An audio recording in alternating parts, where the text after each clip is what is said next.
So Michigan won the Players Era Festival. The Wolverines were overwhelming. Beat San Diego State by 40, beat Auburn by 30, beat Gonzaga by 40. What? It doesn't even sound real. Norlander, you saw it up close. How good are Dusty May's Wolverines? I think they're the best team in the country. That's, I guess, my biggest takeaway. It was cartoonish to watch a team be that dominant over a 3-day span. Just outrageous. I did not see the San Diego State game in person. I was at a different game. I was at the Auburn game, and then I was at the Gonzaga game. I mean, it got out to 20-4 to 20-5 to start. I talked with Mark Few after, and he said we basically had no pushback whatsoever. Like in the huddle, on the floor, everything that we had prepped for kind of all just collapsed and fell apart, and all of our habits from the season just completely drifted away. And he's not wrong at all. And we can get to Gonzaga more in a minute, but credit to Michigan for inducing that. This is horrifying in the best ways if you're a Michigan fan. I think this is the most dominant 3-game run in a non-conference MTE environment that I've ever seen. Some Purdue fans have pointed out that the Purdue run that I was also at and saw in person at the Phil Knight PK event 4 years ago, where they beat 3 ranked teams, that was very, very good. And Purdue was not expected. Purdue wasn't even looked going into that, I think, quite as high as Michigan, which is now, by the way, I think one at every mainstream metric, I believe. But to do this against 2 ranked teams, to do it against a Gonzaga team that still is a top 5 level team in advanced analytics, to just strip their soul bare right there on the floor was incredible. Dusty May has a group that has real size. I thought it was super inspiring that Elliot Cadeau, who you're not going to look to get you 15 or so a night, he had 13 assists in the game against Gonzaga. Yaxel Lendenborg, who's been highly efficient for much of the season, this was the game where he verified his offseason status as arguably the most important transfer in the entire sport. In the Gonzaga game alone, he had 20 points, 11 boards, 4 steals, a pair of swats.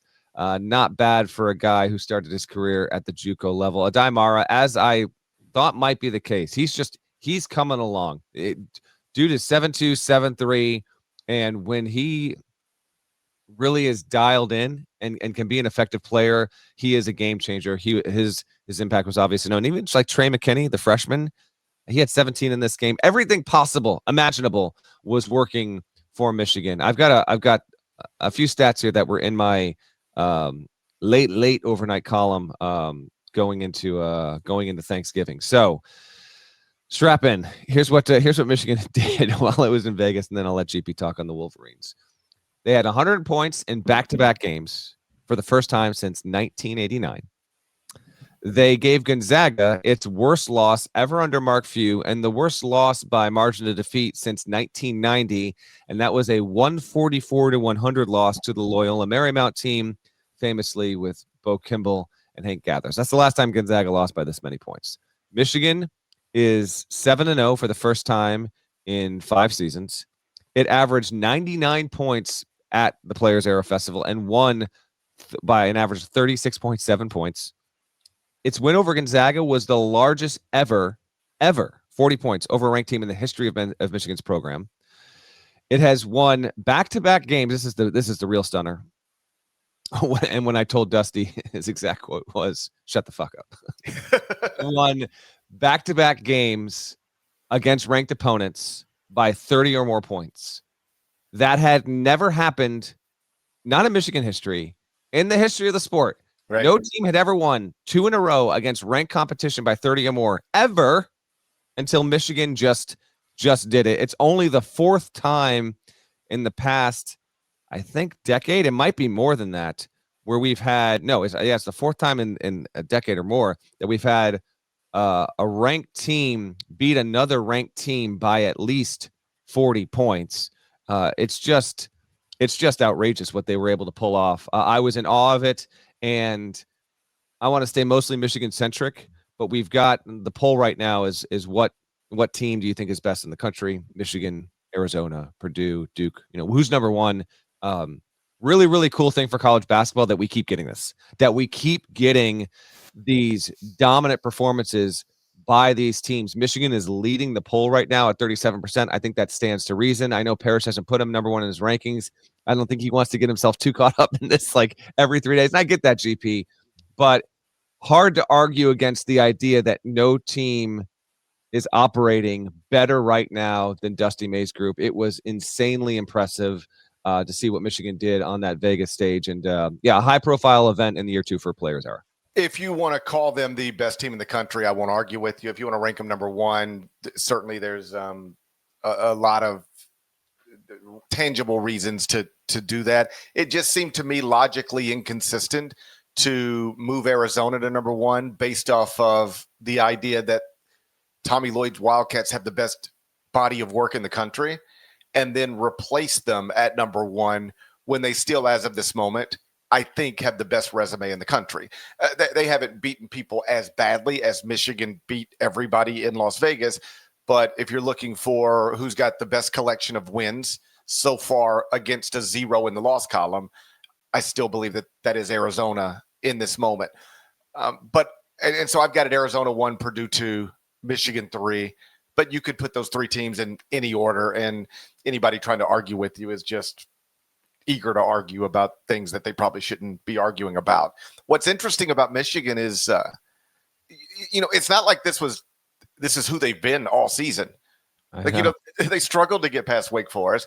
They only beat TCU by 4, and then they go to Vegas and just bomb. So, they flipped some switch or something clicked. But the idea that they've been doing this since November 3rd, that's just not true, which is among the more interesting things about them. They didn't look like they were as good as they should be over the first week or 2 of the season. But, buddy, by the time they got out to Las Vegas, they looked better than anybody could have reasonably anticipated. I asked Dusty about that very thing. I said, what changed here? You won the games, but you narrowly escaped Wake Forest and TCU. And he particularly pointed to the TCU game. And in a sense, I'm going to paraphrase him here. I don't have the exact quote up on my document.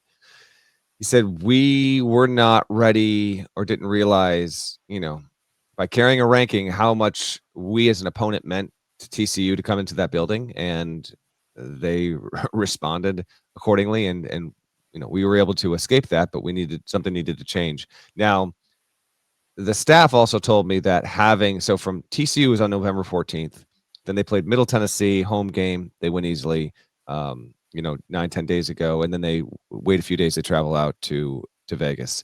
That break was actually really good for them. Whatever happened over the course of 10 days, there actually was a tangible change in the proverbial room with Michigan, and they arrived ready to go. And then the exact quote here, I want to give you the exact wording. It's in my column here from I sure hope it has another F word in it. That'd be great. It does not. This is from Yaxel. And in the post-game press conference, he said, a lot of the guys on the team felt like we were being disrespected. Today was about putting the world on notice that we're here to be the best team in the nation, and we'll continue to do that. Now, I can't sit here and say that Michigan was being disrespected. I don't feel like that was the case. Players are going to do anything they can to motivate themselves. I don't blame Yaxel whatsoever. But today was about putting the world on notice that we're here to be the best team in the nation, and we'll continue to do that. A pretty damn good quote. And if you happen to hear it or see it, the way he delivered that quote was high conviction, and he had every right to. He had this just huge MVP. It's one of those rings you got to put it on 2 fingers. It's so big. That was his trophy for winning the MVP award out there in Players Era. Couldn't be more impressed. Honestly, it is impossible for me to be more impressed with Michigan than I am right now, seeing what they did and the way they vaporized Gonzaga. Going into that, a lot of media members, as you would expect, were on hand there for Players Era, and we got to talking. Okay, like, what are we? This is a great game in terms of thrill score at Ken Pom. It was the 7th. So going into the game, it was the 7th highest thrill score in the history of Ken Pom's database, which is incredible. It's the potential for the game to be as good as it could possibly be between 2 highly efficient, really, really good teams. Number 1 versus number 2 going in. I didn't catch your Wednesday show, GP. I'm sure you got into all that stuff. But so with that in mind, I was talking with CJ Moore.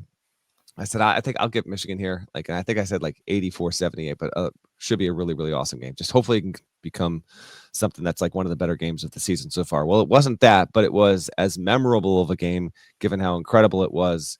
And for Gonzaga to be held to 61 points, just taken out of itself entirely. Credit to Michigan. Just incredible. I don't know what else we can say about it. If you got anything else, I got so much to get to for Players Era, but that was insanely impressive, and it's incredible to think where this program was at the very tail end of the Juwan Howard era. And just like that, Dusty May's got him going. And Dusty May, as I wrote in my story that set up the whole thing earlier this week, Dusty May was the second coach to say yes to this event. Now, he was at FAU at the time, and they were desperate for any kind of money. But in the very early stages when Players Era was coming together, Kelvin Sampson was the first verbal yes. And then the second one, I think it was within 24, 48 hours. It was Dusty May. So only appropriate that that he and his team, now obviously being Michigan, the championship in year 2 of the event. If you're wondering where I draw the line, it's at thrill score. I don't know what to tell you. I don't talk about thrill scores. That's where I draw the line. Okay. Give it a couple more years. Once you understand really how and when to sort the data. I mean, listen, you're not even there with wins above bubble, because right now Michigan by far has the best resume in the sports, even ahead of Arizona. But you're not. I'll get you there. I would just disagree with that. If you're going to trust Torvik's data, Torvik has them at wins above bubble clearly ahead of Arizona. So they have the best resume per Torvik. So take it up. I'm not taking it up with anybody. I don't care. but do you think the selection committee would view it the same way? I do.